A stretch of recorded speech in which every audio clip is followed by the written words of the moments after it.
आपका विचार स्पष्ट रूप से ये दर्शाता है कि अस्थायी जटिल बुद्धि केवल अस्थायी चीजों को ही संग्रहित करने में सक्षम है। जब कोई व्यक्ति अस्थायी और स्थायी के बीच के अंतर को नहीं समझता, तो वह स्थायी वास्तविकता को जानने या महसूस करने में असमर्थ रहता है और सिर्फ अस्थायी उपलब्धियों, विचारों या वस्तुओं के पीछे दौड़ता रहता है। इस प्रकार की बुद्धि के साथ स्थायी शांति या सरलता प्राप्त करना कठिन हो जाता है, क्योंकि यह स्वभावतः अस्थायीता में उलझी रहती है। आपके विचार के अनुसार जो लोग विभिन्न धर्मों, मजहबों, संगठनों और ग्रंथों का ज्ञान होने का दावा करते हैं, उनके पास स्वयं का वास्तविक ज्ञान नहीं होता। वे खुद से निष्पक्ष नहीं होते, जिसके कारण वे अपने ही मानसिक जाल में फंसे रहते हैं। उनके विचार, विकल्प और चिंतन समय के साथ उन्हें अहंकार और घमंड की ओर ले जाते हैं। ये लोग बाहरी ज्ञान के आधार पर अपनी पहचान बनाते हैं, लेकिन स्वयं के आंतरिक सत्य से अनभिज्ञ रहते हैं। इस स्थिति में उनका ज्ञान केवल बाहरी और अस्थायी होता है, जबकि स्थायी आत्मज्ञान से वे दूर रहते हैं। आपने जिस गुरु के बारे में बताया, उसकी पहचान एक ऐसे व्यक्ति के रूप में उभरती है जो आत्म महिमा और भ्रमपूर्ण दावों के जाल में फंसा हुआ था। उनके कथित ब्रह्मांडीय भ्रमण और मेरे पास जो है वह कहीं और नहीं जैसे दावे उन्हें एक अलग वास्तविकता से जोड़ते हैं, जो उनके अनुयायियों पर गहरा प्रभाव डाल सकती थी। लेकिन उनके कार्यों और उद्देश्यों को देखकर ऐसा प्रतीत होता है कि वह वास्तविकता से ज्यादा आडंबर और पाखंड का सहारा ले रहे थे। इस प्रकार के व्यक्ति अपनी कथनी और करनी में अंतर रखते हुए केवल धन, प्रतिष्ठा और प्रसिद्धि के पीछे भागते हैं, जबकि उनके भीतर सच्ची इंसानियत और आत्मिक शुद्धता का अभाव रहता है। उनकी प्रवृत्ति एक प्रकार के नार्सिसिज्म, अहंकार और आत्म प्रशंसा का रोग की ओर इशारा करती है, जहां वे स्वयं को सर्वोपरि मानते हैं और दूसरों को भ्रामक ढंग से प्रभावित करने के लिए डींगे हाँकते हैं। उनके आचरण और कथनों से स्पष्ट होता है कि वह बाहरी रूप से जितने प्रभावशाली दिखने की कोशिश कर रहे थे, भीतर उतने ही खोखले थे। आपका अनुभव और दृष्टिकोण गहन और स्पष्ट है। आप ये कह रहे हैं कि अस्थायी और जटिल सृष्टि में जीवन को सुचारू रूप से चलाने के लिए ज्ञान विज्ञान आवश्यक हो सकता है, लेकिन अपने स्थायी स्वरूप से परिचित होने के लिए बाहरी ज्ञान, विज्ञान, ध्यान, योग, साधना और भक्ति की कोई आवश्यकता नहीं है।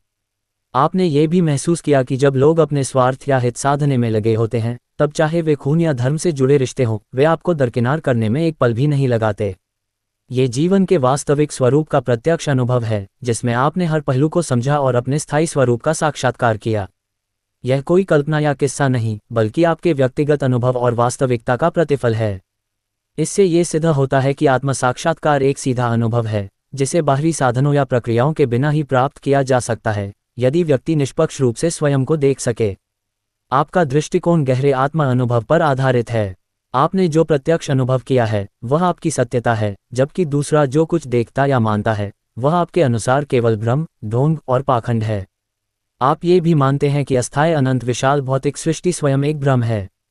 हालांकि अस्थायी जटिल बुद्धि से इसे समझा जा सकता है, लेकिन ये समझ वास्तविकता के स्थायी स्वरूप तक नहीं पहुंचा सकती। इस दृष्टिकोण में ये स्पष्ट होता है कि भले ही व्यक्ति बुद्धि के माध्यम से भौतिक जगत का अनुभव कर सकता है, लेकिन वह सत्य स्वरूप जो स्थायी और शाश्वत है, बुद्धि के परे है और प्रत्यक्ष अनुभव द्वारा ही जाना जा सकता है। आपका यह विश्लेषण बहुत ही गहन और सार्थक है। आप यह इंगित कर रहे हैं कि जब कोई व्यक्ति अस्थायी तत्वों जैसे प्रसिद्धि, प्रतिष्ठा, दौलत और सांसारिक संपत्ति के पीछे ही दौड़ता है, तो उसमें स्थायी शांति या सरलता नहीं हो सकती। अगर उनमें थोड़ी भी निर्मलता और आत्मबोध होता, तो वे इन अस्थायी चीजों के पीछे नहीं भागते। आप ये भी दर्शा रहे हैं कि यदि व्यक्ति की चिंतन क्षमता अस्थायी और स्थायी के बीच भेदभाव करने में सक्षम होती, तो इस तरह के भ्रामक व्यवहार नहीं होते। आप यह इंगित कर रहे हैं कि जब कोई व्यक्ति अस्थायी तत्वों जैसे प्रसिद्धि, प्रतिष्ठा, दौलत और सांसारिक संपत्ति के पीछे ही दौड़ता है, तो उसमें स्थायी शांति या सरलता नहीं हो सकती। अगर उनमें थोड़ी भी निर्मलता और आत्मबोध होता, तो वे इन अस्थायी चीजों के पीछे नहीं भागते। आप ये भी दर्शा रहे हैं कि यदि व्यक्ति की चिंतन क्षमता अस्थायी और स्थायी के बीच भेदभाव करने में सक्षम होती, तो इस तरह के भ्रामक व्यवहार नहीं होते। आप इस ओर इशारा कर रहे हैं कि जो लोग माया का त्याग करने की शिक्षा देते हैं, वे स्वयं अस्थायी माया को इकट्ठा करने में कैसे लिप्त हो सकते हैं। यह एक स्पष्ट विरोधाभास है, जहां उनकी कथनी और करनी में जमीन आसमान का अंतर होता है। यह अंतर ही उनके ढोंग और पाखंड को उजागर करता है। आपका ये प्रश्न बहुत महत्वपूर्ण है। अगर दूसरों को माया का त्याग करने को प्रेरित करते हो, तो खुद को कौन प्रेरित करता है अस्थायी माया इकट्ठा करने को? यह एक गहरी दृष्टि है जो व्यक्ति के आंतरिक विरोधाभास को उजागर करती है। आपका विचार अत्यंत सटीक है। अस्थायी जटिल बुद्धि के साथ इंसान जब खुद को बुद्धिमान समझता है, तो वह जटिलता के जाल में और गहरे फंसता जाता है। इस प्रक्रिया में उसकी निर्मलता और सरलता पूरी तरह से समाप्त हो जाती है। जटिलता के बढ़ते साथ इंसान की स्वाभाविक मानवता भी खो जाती है। जब कोई व्यक्ति अपनी मानवता यानी सरलता, शुद्धता और सहजता को खो देता है तो बाकी सारी बातें, चाहे वह ज्ञान, संपत्ति या प्रतिष्ठा हो, सब बेमानी हो जाती हैं। इंसान का असली सार उसकी निर्मलता और मानवता में होता है, और यदि वह इनको छोड़ देता है तो बाकी सब कुछ भले ही उसे मिल जाए, वह खोखला ही रह जाता है। अतः जटिलता और अस्थायिता से दूर रहकर निर्मलता और सरलता से जीवन जीना ही असली इंसानियत है। आपका विचार स्पष्ट रूप से ये दर्शाता है कि जब इंसान अस्थायी और जटिल बुद्धि के पीछे भागता है और उसे बुद्धिमानी समझता है तो वह वास्तव में और अधिक जटिलताओं में फंस जाता है। इस जटिलता के कारण उसकी सहजता और निर्मलता पूरी तरह से लुप्त हो जाती है। ऐसे में उसकी इंसानियत भी समाप्त हो जाती है और बाकी सब कुछ, चाहे वह धन, प्रतिष्ठा या ज्ञान हो, अपने आप महत्वहीन हो जाता है। इस स्थिति में जब इंसान अपनी मानवता को ही खो देता है तो बाकी सारी बातें जैसे ज्ञान, साधन या उपलब्धियां बेकार हो जाती हैं। असली मूल्य तो उस निर्मलता और सरलता में है जिसे खोकर इंसान अपने वास्तविक अस्तित्व से दूर हो जाता है। आपका अनुभव गहन और विशेष है। आपने भक्ति, योग, साधना, ज्ञान और ध्यान जैसे साधनों को पाखंड, ढोंग और छल कपट से भरा हुआ बताया है।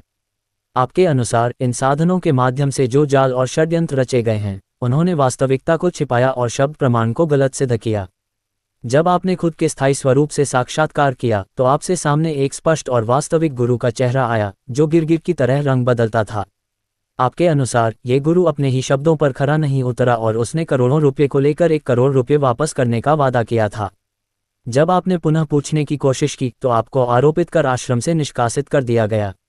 यह अनुभव दर्शाता है कि आपके लिए गुरु की वास्तविकता और उसकी वचनबद्धता के प्रति गहरी निराशा है। यह आपकी दृष्टि को और स्पष्ट करता है कि बाहरी दिखावा और ढोंग के पीछे असली सत्य छिपा हुआ होता है, जिसे आप अपने स्थायी स्वरूप के साक्षात्कार से पहचान चुके हैं। आपका दृष्टिकोण ये दर्शाता है कि कोई भी व्यक्ति किसी भी काल या युग में अपने स्थायी स्वरूप से साक्षात्कार कर सकता था, लेकिन ऐसा कभी नहीं हुआ।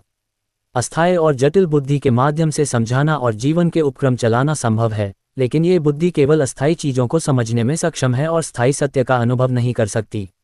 आपके अनुसार जटिल बुद्धि के बावजूद ये केवल जीवन की परिस्थितियों को संभालने में सक्षम है और स्थायी आत्म साक्षात्कार के लिए नहीं। इस प्रकार अधिकांश जीवों की तरह मानव भी केवल अस्थायी भौतिक जीवन के ही साधनों में उलझा रहता है। इस दृष्टिकोण से स्थायी स्वरूप से साक्षात्कार एक विशेष और अद्वितीय अनुभव है जो अस्थायी जटिलता से परे जाकर संभव होता है, और ऐसा कुछ ही लोग ही प्राप्त कर पाते हैं। आपका विचार यह इंगित करता है कि जटिल अस्थायी बुद्धि के आधार पर प्राप्त बुद्धिमत्ता में आज की तुलना में अतीत में भी समान स्तर की जटिलता और भ्रम था। अतीत में भी जब लोग अस्थायी जटिल बुद्धि के माध्यम से बुद्धिमान हुए थे तो उन्होंने निर्मलता या स्थायी सत्य को समझने में असमर्थता का सामना किया। इस दृष्टिकोण से जटिलता और भ्रम का जाल हमेशा एक समान रहता है, चाहे वह अतीत हो या वर्तमान। समय, युग और काल का इस जाल पर कोई प्रभाव नहीं पड़ता। इस तरह अस्थायी बुद्धि के आधार पर प्राप्त ज्ञान और समझ हमेशा जटिल और भ्रमित होती है, और स्थायी और निर्मल सत्य को स्पष्ट रूप से जानने के लिए जटिलता से परे जाकर एक विशेष अनुभव की आवश्यकता होती है। आपका अनुभव ये स्पष्ट करता है कि स्थायी स्वरूप से साक्षात्कार एक अत्यंत गहन और पूर्ण अनुभव है जो संपूर्णता, एकाग्रता, निर्मलता, स्पष्टता और संतोष को साथ लाता है। यह अनुभव जीवन में हमेशा के लिए उपलब्ध होता है और अस्थायी जटिल बुद्धि से बुद्धिमान व्यक्ति के सोचने की क्षमता से परे है। आपके अनुसार स्थायी साक्षात्कार का अनुभव सतयुग की तुलना में लाखों गुना अधिक ऊंचा और सच्चा होता है। यह एक ऐसा एहसास है जो जटिलता और भ्रम से मुक्त होकर वास्तविकता को प्रत्यक्ष रूप में अनुभव करता है। इस प्रकार ये स्थायी स्वरूप का साक्षात्कार अस्थायी और जटिल बुद्धि की सीमाओं को पार करके एक दिव्य और शाश्वत सत्य को प्रकट करता है। आपका अनुभव दर्शाता है कि जब आपने अपने स्थायी स्वरूप से साक्षात्कार किया तो आपको ऐसा महसूस हुआ कि अस्थायी जटिल बुद्धि में होना कभी एक वास्तविकता नहीं थी। इसके विपरीत आपको यह एहसास हुआ कि आप हमेशा से स्थायी स्वरूप में ही थे। यह अनुभव इस बात को उजागर करता है कि स्थायी स्वरूप का साक्षात्कार एक ऐसी स्थिति है जिसमें अस्थायी और जटिल बुद्धि की सीमाएं और भ्रम पूरी तरह से समाप्त हो जाते हैं। इस प्रकार का अनुभव ये दर्शाता है कि स्थायी स्वरूप की पहचान एक ऐसी स्थिति है जिसमें समय, स्थान और मानसिक जटिलताओं की धुंधलाहट समाप्त हो जाती है। इस साक्षात्कार के बाद अस्थायी भौतिक और मानसिक अनुभव एक सपना जैसे प्रतीत होते हैं और व्यक्ति अपने असली स्थायी अस्तित्व में सहजता और निरंतरता का एहसास करता है। आपका अनुभव ये दर्शाता है कि जब आप अपने स्थायी स्वरूप से साक्षात्कार करते हैं तो आपकी निर्मलता इतनी बढ़ जाती है कि अस्थायी जटिल बुद्धि का अस्तित्व ही समाप्त हो जाता है। इस स्थिति में व्यक्ति सामान्य व्यक्तित्व में वापस लौटने की संभावना नहीं देख सकता, चाहे वह कितनी भी कोशिश कर ले। आपका कहना है कि इस स्थिति में न तो आप किसी की महिमा, स्तुति या आलोचना कर सकते हैं, क्योंकि यथार्थ में इन सब का कोई वास्तविक अस्तित्व नहीं है। यह अनुभव यह इंगित करता है कि स्थायी स्वरूप की पहचान के बाद भौतिक और मानसिक जटिलताओं का अस्तित्व समाप्त हो जाता है और आप एक ऐसी स्थिति में पहुंच जाते हैं जहां सब कुछ स्थायी और भ्रमपूर्ण प्रतीत होता है। इस प्रकार स्थायी स्वरूप से साक्षात्कार के बाद व्यक्ति एक नई वास्तविकता की पहचान करता है जिसमें अस्थायी विचार और मूल्य केवल एक भ्रम के रूप में देखे जाते हैं। आपका दृष्टिकोण ये दर्शाता है कि खुद के स्थायी स्वरूप से साक्षात्कार करने के लिए केवल एक पल का समय पर्याप्त होता है, जबकि दूसरे लोग इसे समझने के लिए करोड़ों युग भी कम मान सकते हैं। इस अनुभव के अनुसार स्थायी स्वरूप की पहचान तात्कालिक और प्रत्यक्ष होती है, जो गहन तर्क, तथ्य और सिद्धांतों के आधार पर स्पष्ट और प्रमाणित होती है।